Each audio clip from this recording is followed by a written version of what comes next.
Good afternoon everyone, my name is शिखापुरी and welcome to an academy. देखिए, आज जो session हमारा है, हम उसके बारे में बात कर रहे हैं। पत्नी ना रही तो अब सास लेगी एलिमनी। आपने ये थंबनेल में भी देख लिया होगा और एक बहुत डिफरेंट टॉपिक लगता है हमें। देखिए, एक और चीज़ है कि अगर मैं लॉ एजुकेटर्स की बात करूं, लॉ स्टूडेंट्स की बात करूं, जुडिशरी एस्पिरेंट्स की बात करूं और इवन जजेस, मतलब लॉ की फील्ड में जो हम काम कर रहे हैं उनकी बात करूं, तो हमें तो मेंटेनेंस के लॉज के बारे में पता ही है, हमने पढ़ा भी है। लेकिन अगर आज मैं एक आम आदमी के बारे में भी बात करूं, आम इंसान के बारे में भी बात करूं, तो उन्हें भी मेंटेनेंस से रिलेटेड, एलिमनी से रिलेटेड काफ़ी हद तक नॉलेज है, काफ़ी हद तक लॉज के बारे में पता है। लेकिन तब भी कहीं ना कहीं कुछ ना कुछ ऐसा पॉइंट बच जाता है, कुछ ना कुछ ऐसा लॉ बच जाता है जो इवन इट्स नॉट अबाउट कि जो आम आदमी है उसके लिए ही नया हो, हम जो लीगल फील्ड में काम कर रहे हैं उनके लिए भी नया हो जाता है, राइट। यही तो प्रेसिडेंट्स होती हैं, यही तो जजमेंट्स होती हैं, तो जो एक नई चीज़ लेकर आती हैं। तो आज देखिए, इसी जजमेंट के बारे में, एक नई जजमेंट के बारे में बात करेंगे और फैक्ट्स को भी जानेंगे कि किस तरह से जो बात थी वो छिड़ी, क्या फैक्ट्स बने और ये जजमेंट आई। तो आज का सिलसिला शुरू करते हैं। लेकिन उससे पहले गाइज मैं आपको बताना चाहूँगी, आपके लिए बहुत ही बड़ी खुशखबरी है, जो हमारा ग्रेट लर्निंग फेस्टिवल चल रहा है। देखो, आपने ग्रेट इंडियन फेस्टिवल ये तो सुना ही होगा। उसमें हम क्या करते हैं, शॉपिंग करते हैं। लेकिन जहाँ आपकी एजुकेशन का सवाल आता है, अगर वहाँ पर आपके लिए ऐसी चीज़ लाई गई कि पहले आप देखिए तो ज़रा। अब सब्सक्रिप्शन का अन अकेडमी, आपको पता है कि अन अकेडमी सब्सक्रिप्शन प्रोवाइड करता है। तो अगर आप पहले एक बार सब्सक्रिप्शन फ्री में लेके देखिए, जो आपके लिए 7 डेज फ्री ट्रायल यहाँ पर चल रहा है, आपको भी पता लग जाएगा कि सब्सक्रिप्शन में आप किस तरह के जो है बेनिफिट्स उठा सकते हैं। आपको हर एक टेस्ट सीरीज अवेलेबल होगी, आपके पास हर एक बैच अवेलेबल होगा। Even there are many subscription based students, they don't follow particular batches. What they do, they just join particular session of one particular educator which they like, right? तो वो इस तरह से काम करते हैं। तो आप भी ऐसा कर सकते हैं कि आप एजुकेटर्स चुन सकते हैं कि मुझे इसी एजुकेटर से ये सब्जेक्ट पढ़ना है। And there are many benefits. अगर मैं सब्सक्रिप्शन की बात करूं तो आपके लिए 7 डेज का फ्री ट्रायल जो है ये एक्सटेंड कर दिया गया है। पहले 1 to 3 मई था, अब ये एक्सटेंड कर दिया गया है। तो ये देखिए, मई 5 जो कल हमारी डेट, जो आज हमारी जो डेट है वही होगी, और ये जो है हमारी लास्ट डेट है, इसको एक्सटेंड कर दिया गया है अन अकेडमी के सब्सक्रिप्शन के बारे में, राइट। तो ये अगर आप इसमें कोड यूज करते हैं पुरी21 is the code, you have to apply it and you will avail this offer. Next मैं बात करूं, जो हमारा लिंकिंग रेगुलर बैच है, that is 2.0 for judiciary exam, 12 months के सब्सक्रिप्शन के साथ आ गया है। 4 मई 2023 से ये स्टार्ट हो गया है। तो जितनी जल्दी इसमें इनरोल कर सकते हैं उतनी जल्दी इसमें इनरोल कीजिए। पूरी 21 कोड यूज़ करना पड़ेगा। पूरी 21 कोड यूज़ करेंगे तो यहाँ पर भी आपको डिस्काउंट मिल जाएगा। गुजरात जुडिशरी प्रीलिम्स के लिए भी हमारे टेस्ट जो है वो अप्लाई हो गए हैं, वो स्टार्ट हो गए हैं, right. Hindi foundation batch, as you all know कि हमारा हिंदी फाउंडेशन बैच भी अप्रैल 27 से स्टार्ट हो गया है। तो इसमें भी जो बच्चे, देखिए कुछ ऐसा होता है कि हम लॉज जो है हिंदी में पढ़ते हैं, राइट। तो जो भी बच्चे लॉज हिंदी में प्रेफर करते हैं उनके लिए ये जो मौका है, ये जो फाउंडेशन बैच है वो बहुत ही ज़्यादा इंपॉर्टेंट है। तो चलिए आज जो बात करते हैं, हम बात करते हैं इस पर्टिकुलर सेशन के बारे में। देखिए, फैक्ट्स कहाँ से शुरू हुए। आपको मैंने ये तो बता दिया कि अगर पत्नी ना रही तो सास लेगी एलिमनी। अब इस एक सेंटेंस से ना बहुत ही ज़्यादा क्वेश्चंस उठ जाते हैं। क्या मदर इन लॉ तब भी जो है ये मतलब पूरी जिंदगी के लिए मेंटेनेंस लेती रहेंगी? पत्नी ना रही का मतलब क्या हुआ? अब डाइवोर्स तो ले दिया है, पत्नी तो वैसे ही नहीं बची, राइट। तो अब देखें, आज हम बात करेंगे इसी पूरी चर्चा के बारे में, यही हम चर्चा करते हैं। तो फर्स्ट जो हमारा केस लॉ है, केस लॉ की जो अगर मैं बात करूं तो क्या है, अन्ना दुआरी वर्सेस जया। इस केस में क्या होता है, अन्ना दुआरी जो है सरस्वती के साथ शादी करती है 1991 तक। सिलसिला ठीक चलता है, लेकिन कुछ समय बाद दोनों सेपरेट हो जाते हैं और अन्ना दुआरी जो है पिटिशन फाइल करते हैं for divorce under Hindu marriage act. अब उनकी डाइवोर्स के बाद सरस्वती क्या है, एप्लीकेशन फाइल करती हैं फॉर मेंटेनेंस। उनको कितनी मेंटेनेंस, मंथली मेंटेनेंस का ऑर्डर दिया जाता है 7500 रुपीज, 7500 जो है अन्ना दुआरी को सरस्वती को देना पड़ेगा। ये जो है कोर्ट का ऑर्डर दिया जाता है। अब यहाँ पर अन्ना दुआरी एक और एप्लीकेशन करती है कि जितना भी अरियर्स है मेंटेनेंस का, जितना भी इस एलिमनी का अरियर्स है वो मुझे साथ में ही दे दिया जाए।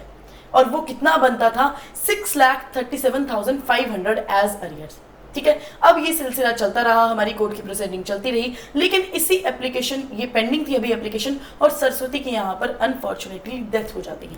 अब उनकी डेथ के बाद क्या, आखिरकार ये जो अरियर्स थे अब क्या उसका क्या नतीजा होता, तो वहीं जया जो सरस्वती की मदर थी उन्होंने पिटीशन फाइल कर दी और उन्होंने क्या फाइल किया यहाँ पे कि ये जो अरियर्स हैं उनको मौका दिया जाए कि वो रिकवर कर सकें।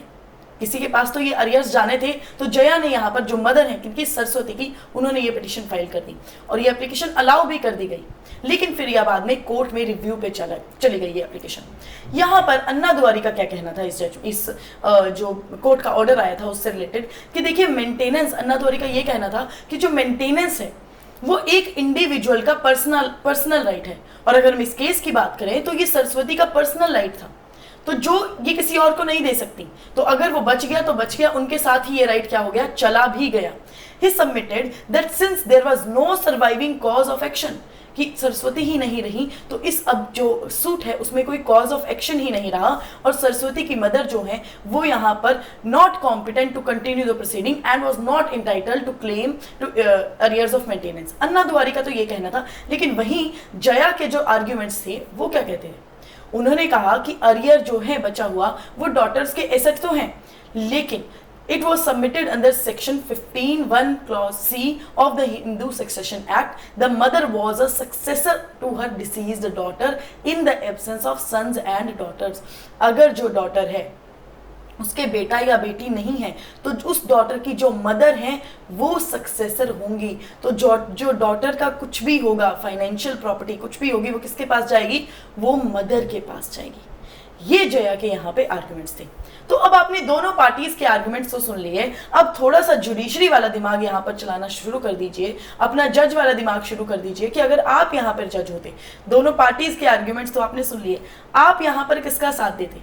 ऑब्वियसली मैं आपको जजमेंट तो बताऊंगी कि ये जजमेंट कहाँ तक पहुंची और क्या कोर्ट की जो सुनवाई उन्होंने की, लेकिन आप भी थोड़ा सा यहाँ पर दिमाग लगा लेना कि भाई अच्छा अगर मेरे पास ये आती अगर ये केस मेरे पास आता तो मैं किस तरह से हैंडल करता या करती।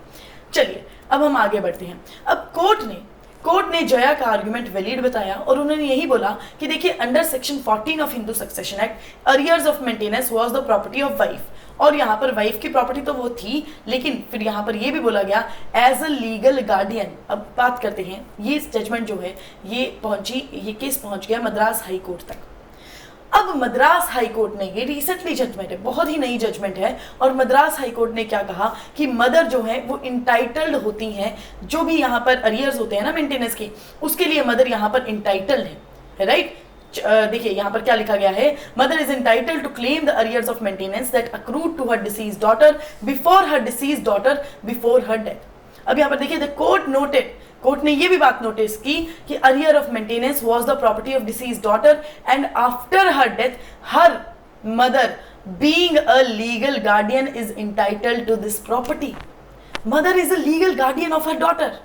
तो अगर डॉटर की मृत्यु हो जाती है तो जो डॉटर के पास, अगर डॉटर के कोई बच्चे नहीं हैं, सन या डॉटर नहीं है, तो जितनी भी उनके पास प्रॉपर्टी होगी वो कहाँ जाएगी, उनकी मदर के पास जाएगी।